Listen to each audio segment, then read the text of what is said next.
On Kuf Chav Ches 128 Masechta Shabbos. By the way, tomorrow I would like to learn at 8:30 in the morning. Right. If that works for everybody. Okay. Good.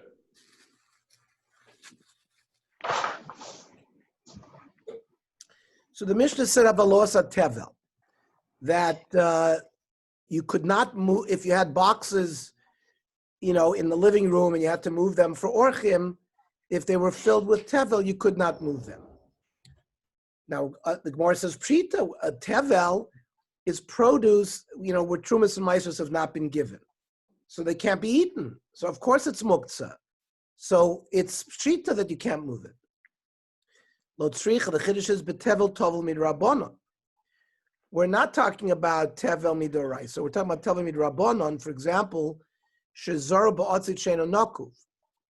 Let's say you grew a corn plant in a flower pot that didn't have a hole in it. Means a flower pot that has a hole in the bottom of the pot is connected to the ground. It's considered that it gets its yanuka, its nourishment from the ground, so it's like anything growing from the ground. But something that grows from a flower pot that's not connected to the ground, midoraisa does not require trumas and maasros. The Rabbanon require you to give trumas and maasros. So you might think that if it was tevla midrabanan only, you could move it. So that's why our Mishnah had to say, no, even tevla midrabanan would be muktzah and you can't move it. Okay. Then the Mishnah said, "V'lo meiser rishon," that the trumas meiser has not been given, because when you give meiser to the Levi has to give trumas meiser, otherwise it can't be eaten. So meiser rishon, that the trumas meiser has not been given, of course it's muktzah, you can't eat it. So again, the Gemara says pshita. Lo tzricha, the chiddush of the Mishnah was shehigdimu b'kri. Remember, we talked about two stages. When this produce is still in the stalks, and the Levi comes and takes his meiser, even though Truma G'dola hasn't been taken from it. So there we said it's potter from Trumas meiser, because it's not called dogon yet. But once you pile up the grain in a pile, that's called bikri. So now it's called dogon. And now you got to give trumas. The Levi can't get away by taking meiser rishon. There he would be required. So sheikdimu b'krish not mena meiser v'lo not mena truma g'dola. Mao the same ekramale rav papala baya that maybe the Levi could get away with it. Kamash balang gishan le'abaya that no.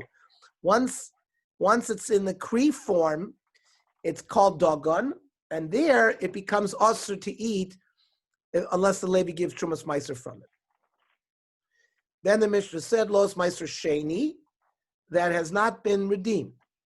Again, after in the first, second, and fourth and fifth years of the Shemitah cycle, after you give 1/50th of the produce to the Kohen as Truma, and then you give a 10th to the Levi as Meiser Rishon. So the second 10th is called Meiser Sheni. That belongs to you, but you have to take it to Shalayim and eat it there. Now, if you live very far away and it's a lot of stuff, you could transfer the Kedusha to money, and you could take the money to Yerushalayim and buy food in Yerushalayim, and that's called Meiser Sheni money, and everything you buy in Yerushalayim, you could eat in Yerushalayim. So our Mishnah said that if you have Meiser Sheni in Tel Aviv that has not been redeemed, you can't move it, because it's muktzah, and you can't eat it, because you can't eat the Meiser Sheni in Tel Aviv. You got to eat it in Yerushalayim. So again, the Gemara asks, "V'los Meiser Sheni that was shelo niftu." So pshita, of course you can't. So the Gemara says there's still a chiddush in the Mishnah. Lo tzricha de niftu, but lo niftu kilchasen. They were redeemed, but it was not redeemed appropriately. For example, Meiser Shepado al Gabi Asimon. An Asimon is a token, right? It's silver. Like they used to use Asimonim in the Israeli bus system. If you go back in the 60s and 70s, or they used to use that On the telephone, the payphone, the payphones. Or the payphone was not Simon. Right. Meaning it's not minted. There's no coinage. You don't see a face on it. It's just a blank a token. So the din is you cannot be, even though a token made out of silver, it's got money value, you can't redeem Meiser Sheni and an Asimon. Why? It has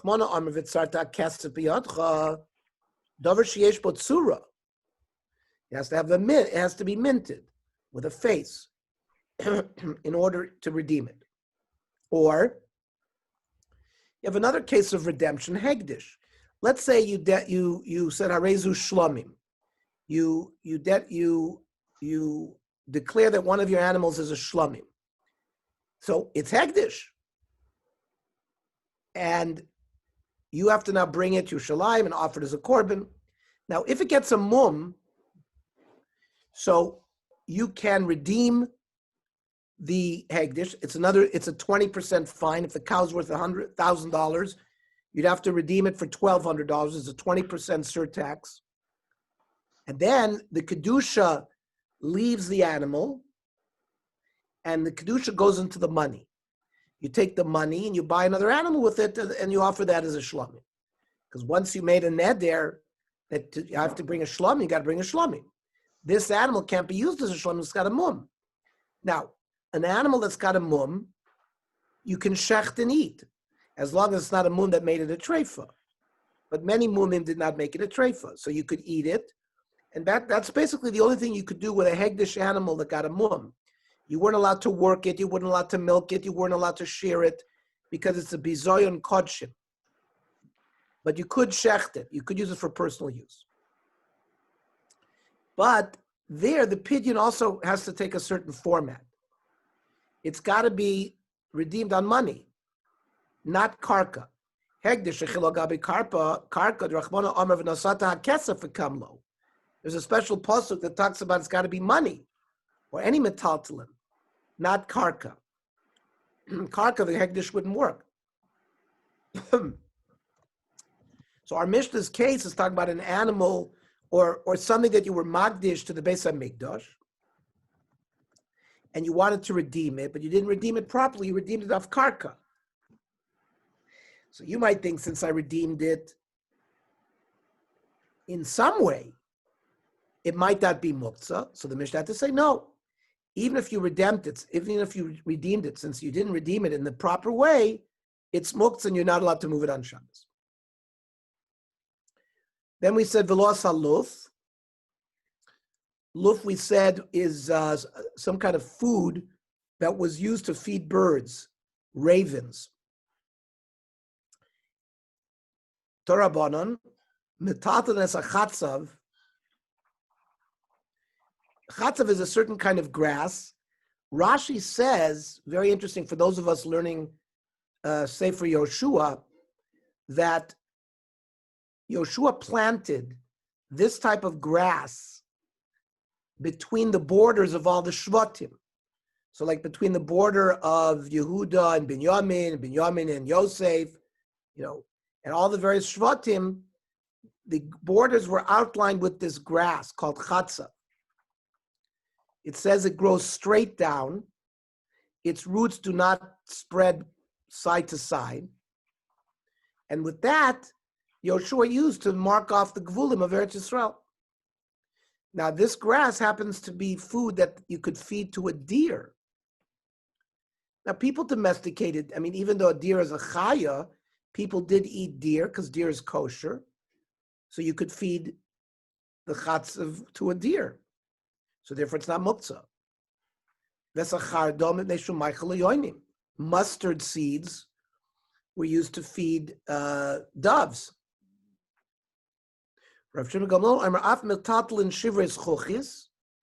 Even broken pieces of glass. Rashi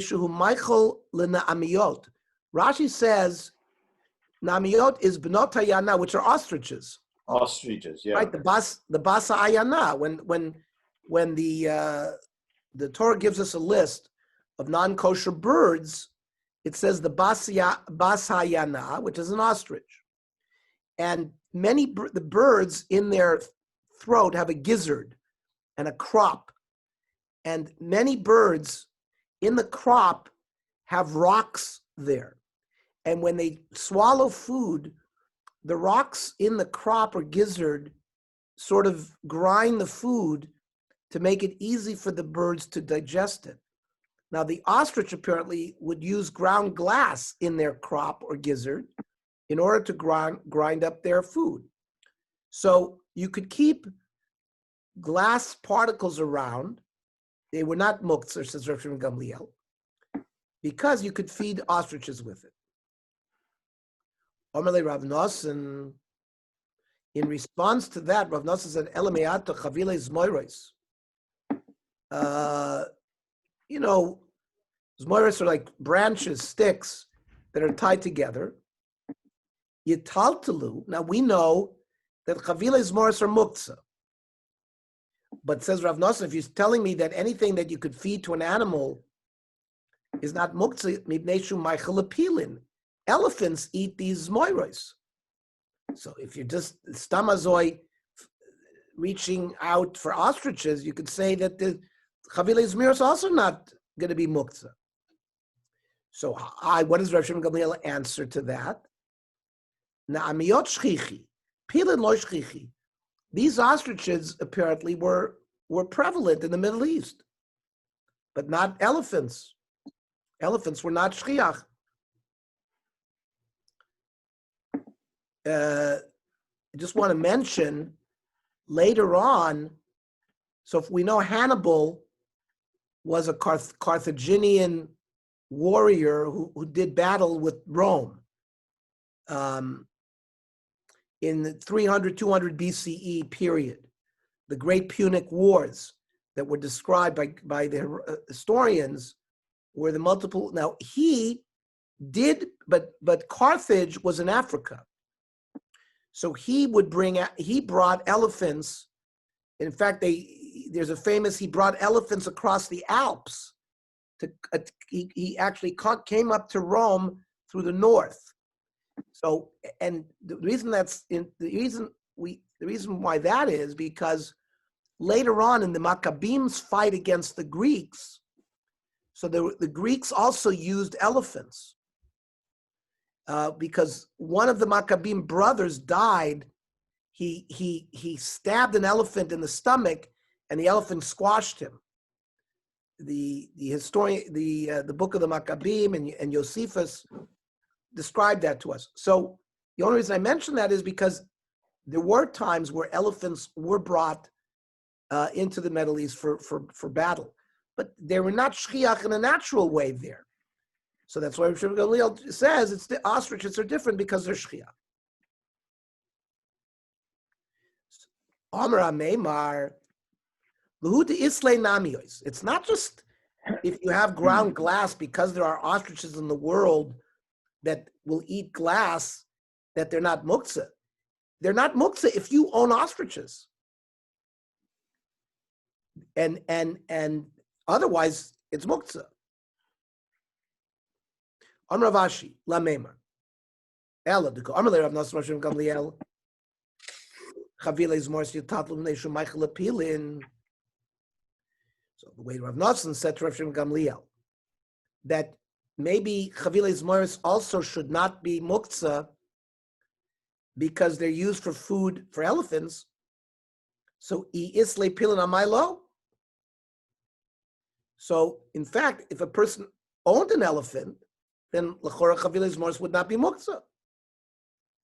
So I'll basically then what you need is for the food to be roy, to be fed to an animal. Ela roy, a chanami roy. So in a chanami, that means that as long as they're considered to be a food for an animal, and even though you don't have an elephant, since it's roy, it would also not be muktzah. On Rabbiya, Rav Shimon Gamliel, Rav Shimon, Rabbi Yishmael, Rabbi Kiva, Kulu Svirlu, they all hold of the following concept, Kol Yisrael b'nei Melachim heim, that in halachic standard, any Jew is considered like he's royalty. Where do we see this? Number one, Rav Shimon Gamliel Hadamara. See, these ostriches were kept only by wealthy people or by royalty. So the fact that Rav Shimon Gamliel assumes that Jews had ostriches because he holds to this concept that Bnei Yisrael are treated halachically as princes. What's Rav Shimon? It's not. Bnei Mlochim Sochim Lagabi Makuseim Shem and Vered. The kings, the princes of royalty, would anoint their wounds with rose oil. Shekain dark and Shabbat Mlochim Lasul B'chol.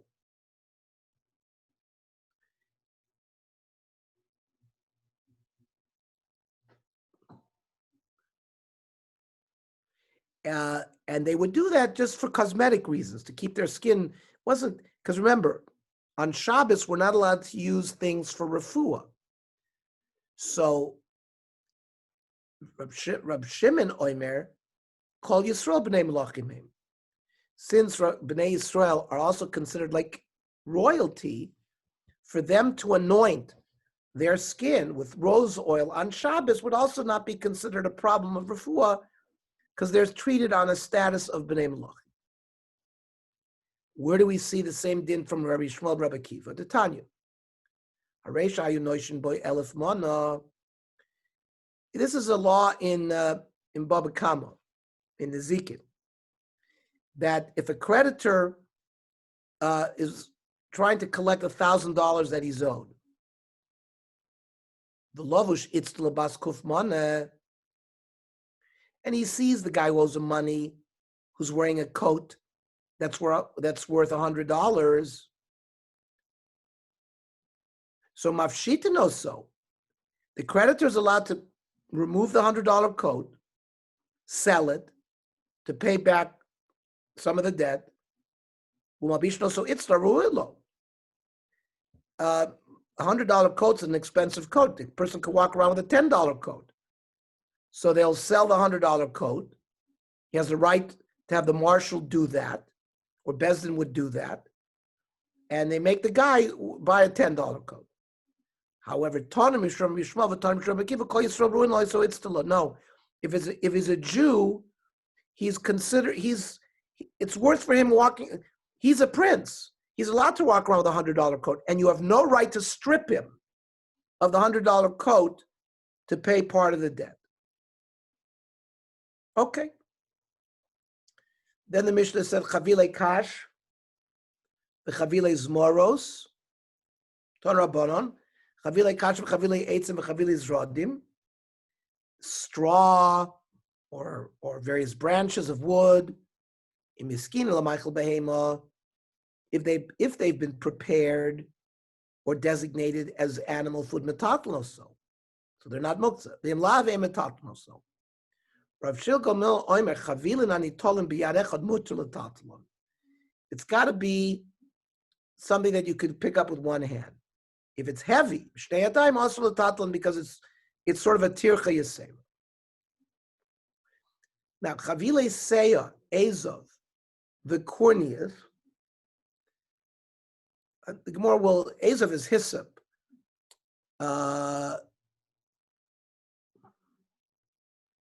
Rashi says the Gemara will tell us what these are later. So Ichnison la'etzim. These normally would be used for fuel, for fire. So if they were put into your machsan for fuel, so ein mistapik men b'Shabbos, you cannot then use them on Shabbos, because of course you can't burn fuel on Shabbos. You can't often decide to use them for food. However, if they've been brought inside your house from Erev Shabbos L'Michael Behema, if they've been designated for food, mistapik men b'Shabbos, then you're allowed to, draw from it on Shabbos. Koitim biyad v'oichel. These things, I guess, could also be eaten by humans, but you'd have to clip them to get them ready to be eaten by hand, not by a kli, right? because it's too much like malacha on Shabbos of disha or chrisha, grinding.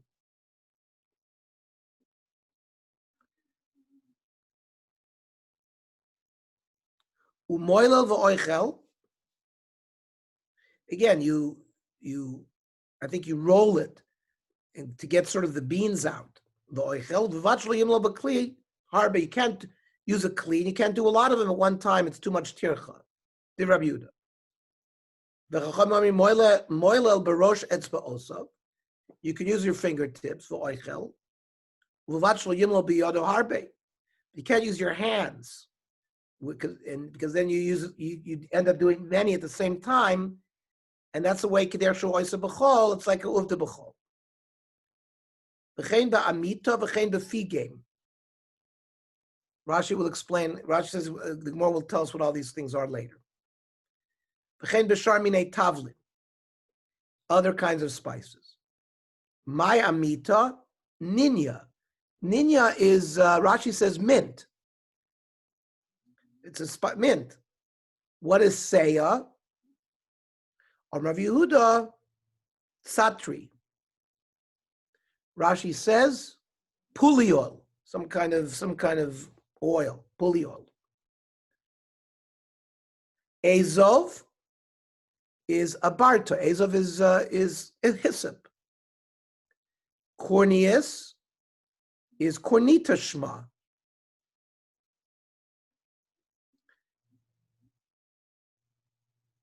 Which we don't know what that is either.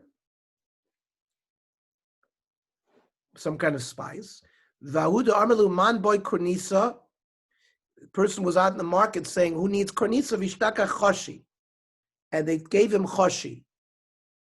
Rashi says shadriya v'loshna rishon lo por. We don't know what it is. Elaseya is tzatri, which again is puliol. Ezav abarta is hyssop. Kornisa is chashi, which we don't know what it is either. These are all some kind of spices. Itmar. And they call it thyme. Say it again? Thyme. Thyme. Time. Oh, okay, time. What, chashi they say is time? Mm-hmm. Okay. Itmar. B'sar maliach. Mutter l'tatalo b'Shabbos. Salted meat is not muktzah.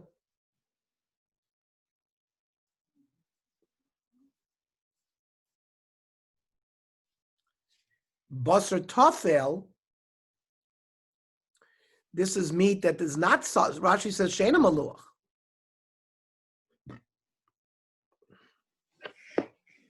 Rav Huna Amar mutter l'tatalo. Rav Chizda Amar asur l'tatalo. Rav Huna Amar mutter l'tatalo. Rav Huna says it's not muktzah because it can be eaten.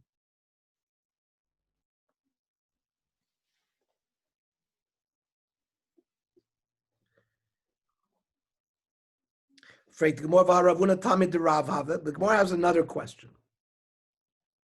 Rav Huna, we know, was a Talmid of Rav. The Rav Rav Yehuda Svirle, the Islay Muktzah. Remember, the Machlokas between Rav Yehuda and Rav Shimon throughout Masechta Shabbos, Rav Yehuda is the one who holds of Muktzah. And Rav held like Rav Yehuda. So the Gemara answers, B'muktzah lachila served like Rav Yehuda.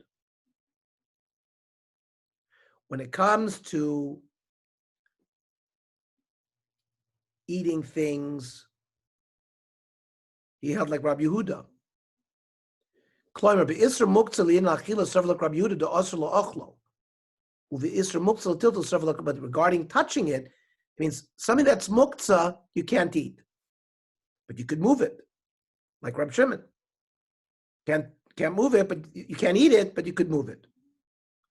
He held like Rabbi Yehuda that it's something that is muktzah, meaning it hasn't been designated from before Shabbos to be eaten. He held like Rabbi Yehuda, you can't eat it. But regarding moving it, he held like Rabbi Shimon. Rav Chizda Omar asur l'tatalo. Rav Chizda says, no, you cannot, it's muktzah. Freit Gemor Rav Yitzchak Barami ikle be Rav Chizda. Rav Rav Yitzchak visited Rav Chisda Chazadahu Bar Avza. It was like a goose.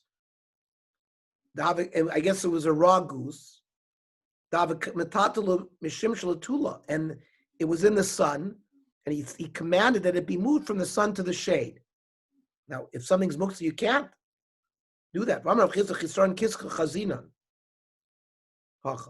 Because it was going to lead to financial loss. Financial loss, you could be more lenient regarding aspects of muktzah.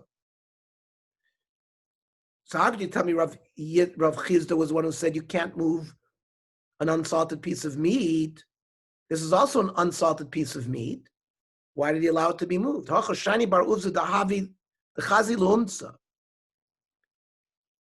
That kind of meat could be eaten raw without salt.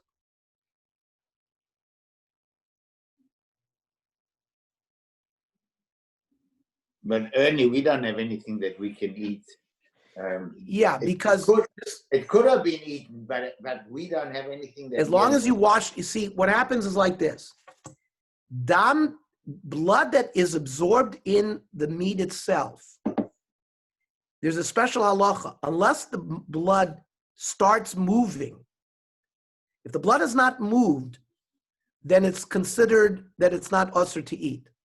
So, unsalted meat, as long as you wash it off, so there's no blood on the outside, me'ikar adin could be eaten. We are knowing as gzeiras not to, but midaraisa you'd be able to eat such a piece of meat because it's dam that's in the evorim that have not moved. Once you salt a piece of meat, and then the blood starts moving, that's called dam shapirish betocha evorim, that asers it. But first, an unsalted piece of meat in your adeya, we have sukkahs, as long as you wash it off, as long as you hadachan, and there's no blood on the outside of it, it could be eaten. And this is one of the rises from here. Both those types of meat could be moved because you can eat them. No, again, but the chiddush here, it was unsalted.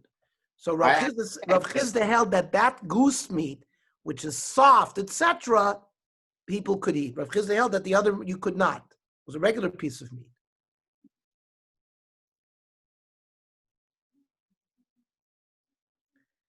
Weiter. Dag maliach mutar l'tatalo. Salted fish, it's not muktzah because people eat that. Dag tofel asr l'tatalo. But unsalted fish cannot. You can't even feed it to your dogs. But salted fish can be eaten raw. Now, basar, meat, bein tofel, whether it's unsalted, bein maliach mutar l'tatalo. It's not muktzah, because we hold like Rav Shimon. Look at Tosfos. The chazai le'umtza. Mikan raya, the dama evorim shelo pirish mutar. Blood absorbed in the meat that has not moved is mutar to eat. And Yordeh quotes this Tosfos. This Tosfos is mentioned in Yordeh as well. Torah Bona. Metatel nesat samois, then they should machal klavim. Bones are not muktzah because you can feed your dogs. You have a chiyuv to feed your animals on Shabbos, so it's not muktzah. Basar tapuach, that's meat that's rotting, you can touch that. And they should machal chaya. You can feed a chaya, not a behemoth, but a chaya, like a deer. Now, Maya Magulin, now we cannot drink water that's been uncovered because we were concerned that maybe a snake deposited venom in the water. However, cats could eat it because cats were known to eat snakes. If they could eat a snake and the venom, it certainly is not a problem with Maya Magulin for a cat. However, you can't keep water magula around because it's sakana. Somebody is going to come around and drink it. You got to get rid of it. Mishnah. Koivenes asalif na'afroichim. Now, chicks, any animal, is muktzah on Shabbos. So you cannot place a basket in front of chicks for them to go into the basket. Because if they go into the basket becomes muktzah. Because it's a basis l'dover muktzah. You can't be a daim, make a kli, not roy. So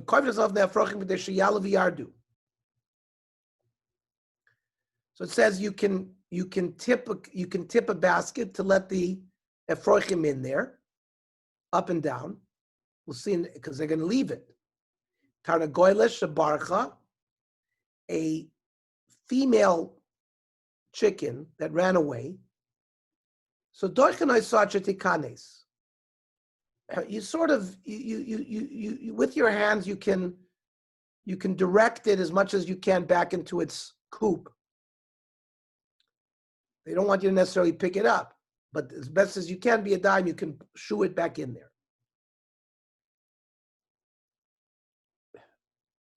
Madadin agolin v'syochin. You could help, young calves that were just born.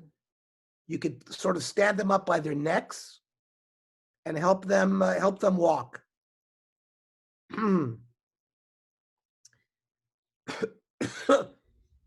Isha madadas bana, and a mother can help the child also walk. On review, the Emasai is manshu noitel achas umeniach achas.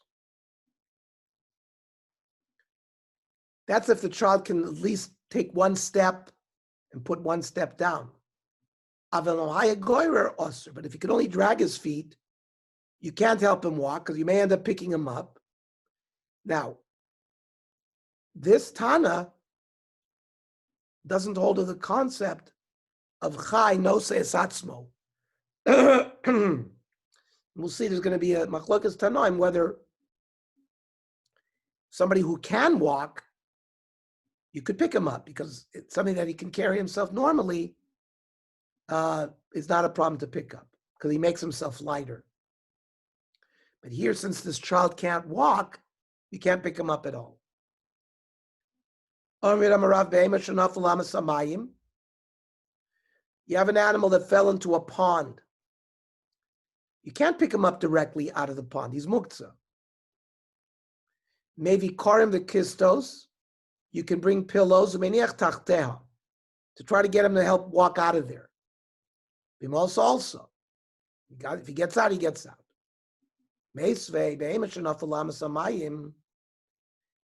You can't bring him something to walk. You can bring him his food there. Parnasa in karmikistos low. You can't bring him pillows and make something now new muktzah that you can't touch. So if you can feed him where he is, let him there. And then after Shabbos, take him out of there. But then to save his life, you're allowed to violate a rabbinic prohibition, because muktzah is only rabbinic, and Tsar Balechayim l'chura is midoraisa. So you could violate the rabbinic prohibition because of doraisa Tsar Balechayim.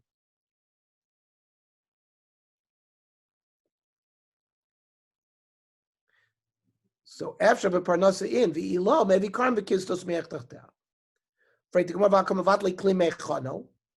You're taking a perfectly good kli and you're making mevatel it from its use. And therefore Rashi says doime lesoiser binyon. By being mevatel a kli, it's a rabbinic prohibition of taking a kli out of usage. So the Gemara answers this halacha that if an animal is in distress, you're allowed to be mevatel a kli mechono sover mevatel kli mechono drabonon.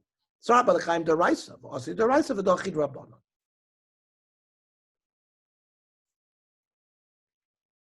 Then we said Tarnagoylas Shabarcha, right? If the chicken ran away, you can shoo her in there with Yadayim. Doichin in, Madadin lo, but you can't pick it up. Now, Tanin Lodatan Rabbanan, Madadin Behema, Chayva of Bechotzer. A Chayva of Bechotzer, you can actually help them walk. Avalosa Tarnagolas. Now, why is the chicken different? My time lo, Amrabai Mishum, the Makfe Nafshe. He sort of tries to lift and fly.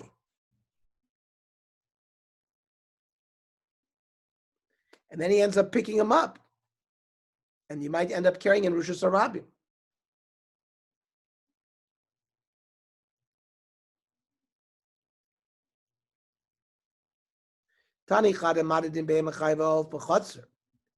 If you're in a chotzer, you can help a be'emachaya. Avalo b'Rosh Hashanah.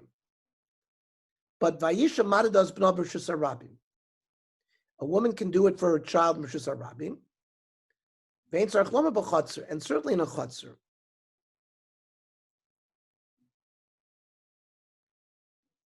Rashi says, an important Rashi, Hayisha Madadas B'no Afilu Rosh Hashanah Dinami Magbiale, because even if he's going to pick up the child, Chai Noses Atzmo.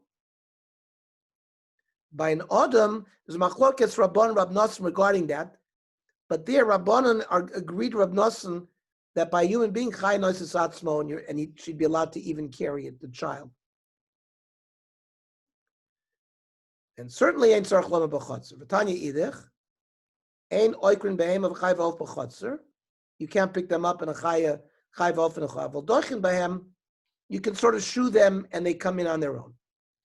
So this whole thing is internally contradictory. Agufa kash amrid ein oikrin aval duim medadinon. I mean, it's the same thing. And then hada amrid doidin in mabadin in low. So it's all contradictory. Amr abaya seifa sonotar negolas. That means the part that said you're not allowed to shoo them is only by the chicken, because we explained. Because they try to fly away, you can end up having to hold them. You're going to be carrying them Rosh Hashanah. But since the others don't fly away, it's not a problem. Amrabai, hi man, the shachatar negoilas. They're giving you a trick that when you shech the chicken, like vishinu lakare bara, sort of embed its legs into the ground, or inami gidaluhu medel, or suspend them away from the ground, because the dilam manach lula tufrei ba'ara. So because they are prone to sort of push away while you're shechting them v'okr lula simonim. And they're going to make themselves treif. You have to cut only one simon by an oif. By an animal, you have to cut both simonim, the trachea and the esophagus. By a chicken, you only need one. But if they tear it out from the jaw, they dislocate one of those structures, and in the act of shechita, if you're not holding them properly, either it's sort of, you have to either sort of put their legs in the ground so they don't move, or get their legs completely away from the ground. Mishnah. In miyadin asabem b'yontif, you're not allowed to give birth to a calf on yontif. Do we paskin you need one simon or two simon by an oath? Mikra din, you only need one. We end up cutting both. But an oath is different than a chaya, than a behem and a chaya, which needs two simonim. But we shech both by birds as well. But meikar adin, you only need one simon.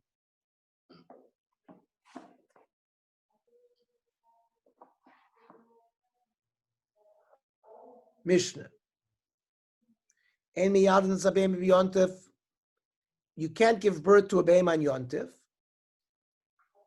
Aval mesadin, you can help them. Umiyadin es ha'isha b'Shabbos. You can give birth to a human. You can help her give birth. The korin lachachma mimakom lamakom. You can call for a midwife even though she's going to come from a far place. And then a machal aleas Shabbos. Of course, you give a machal Shabbos. So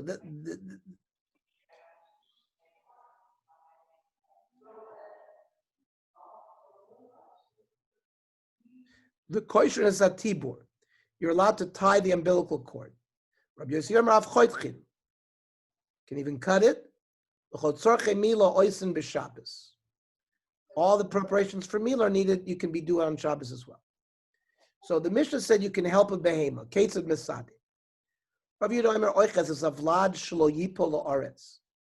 You can grab onto the calf so it won't fall to the ground and damage itself. You can push on the mother's stomach to help push the animal out. And you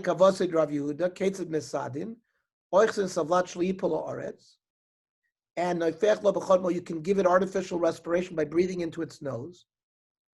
You can stick its mouth into the udder of the mother. They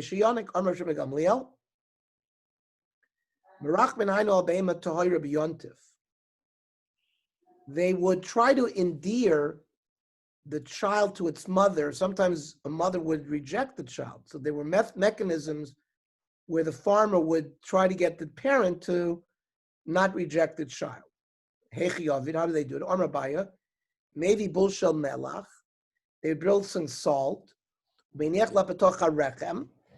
they would apply it to the rechem so it would hurt her. It would remind her of her pain during childbirth. Or they would put the placental fluid on the child, and that would also endear the child to the mother. But only dafka tohira. Kosher animals, about tme'alo. High type. So first of all, tme'alo merach kavlada.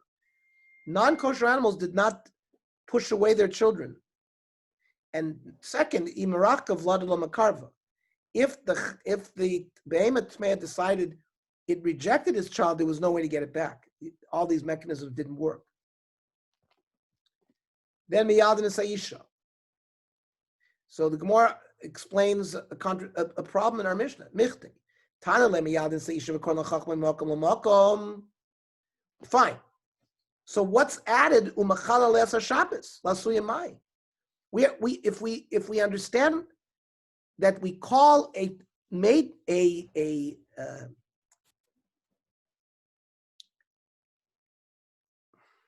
midwife from makom makom, and that's maybe if that's already an isser deraisa that she's violating because she's driving by car. It's not just, let's say, tchum, right? Perhaps violating tchum Shabbos is only rabbinic. So then, when the Mishnah says machal le'asar Shabbos, then you've added something more. But if going from mimakom l'makom is already an isser deraisa, so what are you adding machal le'asar Shabbos l'suy mai? So l'suy aditon rabbanon. That im haisa tzrich linear, that if a woman giving birth needs light, chaverta madlekas lasaner. So her friend can light it for her.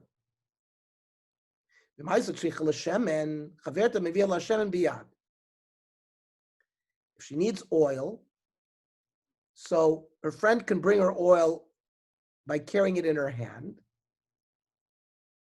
But if that's not enough, she drenches her hair in oil, and then when she comes back, she'll squeeze it out. Now, if that's not enough, so you see what's going on here. There seems to be an attempt to minimize the chilul Shabbos. First, you bring it in your hand, then you bring it in your hair, then you bring it in a kli.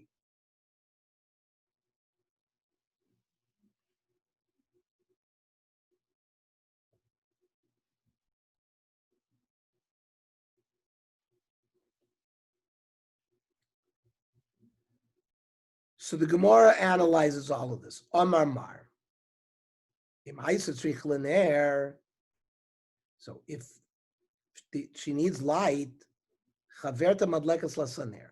So the Gemara says, you already told me machalan le'asar Shabbos. So pshita. Well, what's the chiddush that she can light a candle? You already told. Lo tzricha besuma is a big chiddush. We're talking about a woman. The woman giving birth is blind. So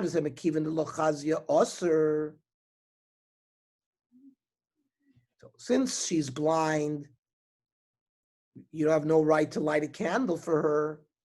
Kamash malon is v'daita. This is an important halacha here called Yishuv Adas. This is even for her psychological well-being. This woman is going to feel better knowing by the fact that there's going to be light in the room. My friend is going to see what I need, and she's going to feel more comfortable. So just feeling more comfortable that she has Yishuv Adas, that she's not in panic because there's light in the room and the people in the room will see what she needs. That is alone a reason to be Mechal Shabbos for Yoledes. Then it says, Shemen, Freit the Gemara, typically Mishum Schita. I understand. You said, let her bring the oil in her hair, but you're going to end up having to squeeze it out, and Schita is a Malach on Shabbos. So, Rabbi of Yezid Amar ain't Schita b'seir. So first of all, no, because first of all, there's no squeezing when it comes to hair. But Rav Ashi Amavilu Tema yesh Schita b'seir, but Mavila b'kli derech Sa'ara. What we're talking about here is she didn't put the oil in her hair. She put the kli with the oil in her hair. The kama the efshar l'shunuyim shaninon. As much as you can reduce the chilul Shabbos, you should try to reduce it. And of course, that's what we were all trained to do so. In the internship, there was at that time, there wasn't as much written about these kind of halachos, but I have a manuscript of somebody who wrote, and there were all sorts of advice given. You should speak to the nurse instead of writing the orders themselves. Now, all of this is if it's not going to impact on saving somebody's life, that if you think doing a shinui is going to put the person in danger, you're not allowed to do a shinui. But if it's not going to endanger something, you should try as much as possible to minimize the chilul Shabbos as much as possible. And that's what this Gemara is the raya for all of that.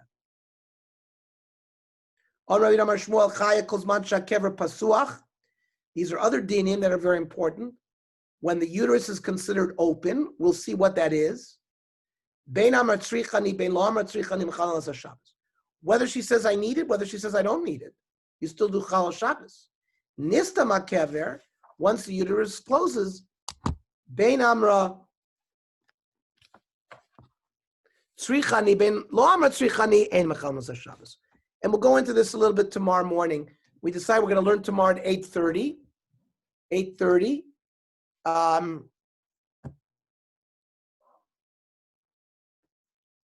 And everybody else have a good vach. And then tomorrow night,